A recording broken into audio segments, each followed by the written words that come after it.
या सूद बढ़ा कर लाएगा या टोटा घाटा पाएगा। कसाब अजल का रस्ते में जब भाला मार गिराएगा। धन दौलत नाती पोता क्या, धन दौलत नाती पोता क्या, एक कुंबा काम न आएगा। सब ठाठ पड़ा रह जाएगा जब लाख चलेगा बंजारा। जब चलते चलते रस्ते में ये गूंद तेरी ढल जाएगी। एक बदिया तेरी मिट्टी पर फिर घास न चरने आएगी। ये खेप जो तोला दी है सब हिस्सों में बट जाएगी। धी पोत जनवाई बेटा क्या बंजारन पास न आएगी। धी पोत जनवाई बेटा क्या, धी पोत जनवाई बेटा क्या बंजारन पास न आएगी। सब ठाठ पड़ा रह जाएगा जब लाख चलेगा बंजारा। बहुत खूबसूरत जलसा अच्छे माहौल में निकल गया। आपने बहुत ध्यान से सुना और जलसे की हिफाजत कर ली। बिल्कुल जलसा आपका छोटा होने के लिए जा रहा है। दो चार पैगाम औरतों के हवाले से, बच्चों के हवाले से, जवान के हवाले से बाकी रह गए हैं। आपका जलसा निकल रहा है। 20 मिनट में जलसा मेरे हिस्से का मुकम्मल हो जाएगा। सुनने के लिए यहाँ से लेकर के वहां तक तैयार है। दोनों हाथ उठाइए इंशाअल्लाह। सो करके सुनेंगे, हाथ उठाइए इंशाअल्लाह। सो करके सुनेंगे, आंख बंद, डब्बा गायब हो जाएगा। जरा ध्यान रखिएगा, ध्यान से सुनिएगा, जल्दी से निकल जाएगा। चौथा पैगाम आ रहा है। आज 80 आदमी को आप खड़ा कीजिए मुसलमानों में, वो यही कहेगा कि मकान बनाना है, ये शान वाला मकान होगा, उस शान वाला मकान बनाना है, इतना पैसा लगाना है, उतना पैसा लगाना है। ये मकान में पैसा लगाने वाले अक्लमंद है या बेवकूफ हैं, मैं जलसे के स्टेज से बताने के लिए जा रहा हूँ। अल्लाह के रसूल ने फरमाया, सबसे बेकार पैसा, सबसे बुरा पैसा वही है जो मकान में लगता है।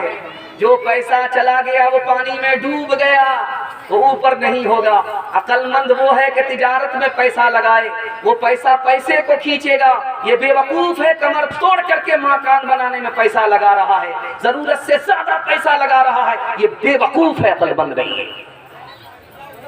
जानते हैं, आप जब चलते हैं रास्ता में तो आपको बड़ा बड़ा मकान नजर आता है तो आपको मायूसी होती है। आपकी मायूसी कैसे खत्म होगी, राज बताओ। आप चलते हुए बड़े मकान को मत देखिए, छोटा मकान को देखिए। जरा ध्यान से रखिएगा, ध्यान से रखिएगा। छोटे मकान को आप देखिए, बड़े मकान को आप देखिए। छोटा मकान जब आप देखेंगे तो आपको खुशी होगी, जब बड़ा मकान देखेंगे तो आपको गम होगा। बड़ा मकान से आपको गम क्यों होगा? यार इसका मकान मेरे मकान से अच्छा है, आपको गम होगा। छोटे मकान को आप देखेंगे तो आपको खुशी होगी कि इसके मकान से तो मेरा मकान अच्छा है। आप ये सोचेंगे, अल्लाह ताला ने तो मुझे सर छुपाने के लिए मकान दिया है। दुनिया में कितने ऐसे बंदे हैं जो आसमान के नीचे सोते हैं, उनको मकान तक नसीब नहीं है।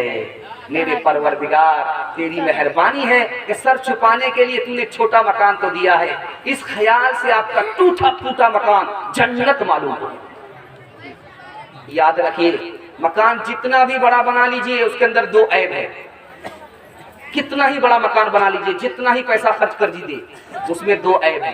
पहला ऐब ये है, मकान जितना पुराना होगा उतना कमजोर होगा, जितना पुराना होगा उतना बदसूरत होगा। मकान जितना भी पुराना हो जाए उतना बदसूरत होगा। मकान का दूसरा ऐब, या तो मकान छूट जाएगा या तो मकान में रहने वाला मर जाएगा। दो बात में से कोई एक बात जरूर होगी। मकान में दो ऐब, और आदमी चार मकसद के लिए मकान बनाता है।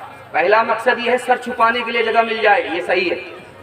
दूसरा मकसद है सर्दी गर्मी से बच जाए, ये मकसद भी सही है। तीसरा मकसद है सुकून मिले, बेचैनी दूर हो जाए, ये मकसद भी सही है। तीसरा मकसद है मेरे मकान को दूसरा देखे, मेरे मकान को देख करके दूसरा तारीफ करे। इस मकसद के लिए अगर मकान बनाएंगे तो मकान बना करके भी आप गुनहगार हैं। ध्यान से रखिएगा। मुसलमान एक बादशाह गुजरा है, बादशाह है, ब्रुनाई का सुल्तान, जानते हैं, उसने एक मकान बनाया। कितना पैसा कमाता था? 1 घंटे में 1,35,000 रुपया कमाता था। 1 घंटे में 1,35,000 रुपया कमाता। उसको मकान बनाने का भूत सवार हुआ। सोचा ऐसा मकान बनाएंगे कि दुनिया याद करेगी, शद्दाद की जन्नत ही बना करके दिखाता। उसने जानते कितना बड़ा मकान बनाया? 1787 कमरे थे उसके, 1787 कमरे। और ये जो लाइट जल रही है जानते कितने? 560 फानूस थे। और लेटरिन बैतुल खुला कितना? 257।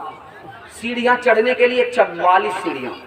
और अपनी 4 बीवी थी उसको, 4 बीवी के नहाने के लिए जो तालाब बनाया था, 5 बड़े बड़े तालाब के महानंदा नदी आ जाएगा, इतना बड़ा बड़ा तालाब बना। जबकि मुसलमानों का हाल ये है, गरीबी की वजह से, भूख की वजह से 15 से 20 हजार लोग एड़ियां रगड़ रगड़ करके मर जाते हैं। उसको झूठी शान दिखाने के लिए पैसा है, लेकिन गरीब भूखे की भूख मिटाने के लिए उसके पास पैसा नहीं है।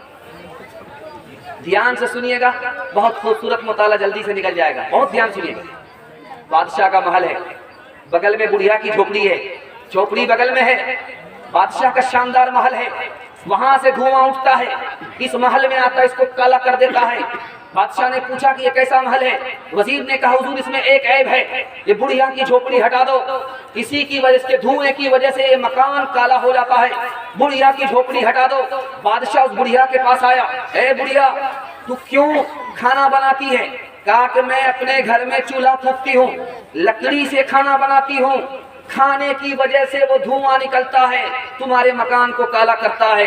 तो बादशाह ने कहा आज से खाना बनाना बंद करो, मेरे घर से खाना आएगा, मुर्गा आएगा, मछली आएगी। तो बुढ़िया ने कहा कि मुल्क में कितने भूखे सोते हैं, मैं तुम्हारे घर से मुर्गा नहीं खा सकती, मछली नहीं खा सकती, तो ईंटों से रोटी खाओ। बादशाह को झटका लगा कि ये मामूली बुढ़िया नहीं। कहा कि अम्मा एक काम कर, तुम्हारी झोपड़ी की वजह से मेरा ये महल खराब हो रहा है, ये झोपड़ी यहाँ से हटा ले। तो बुढ़िया ने कहा मैं यहीं पैदा हुई हूँ, इसी झोपड़ी में मरूंगी, ये झोपड़ी यहाँ से जा नहीं सकती। तुम्हारा महल बाद में आया है, मेरी झोपड़ी पहले थी, मैं यहाँ से झोपड़ी नहीं हटाऊंगा। उसने कहा कि अम्मा एक काम कर, किसी तरह से झोपड़ी के बदले में तुम्हें दूसरी जगह जमीन दे रहा हूँ, वहां चली जा।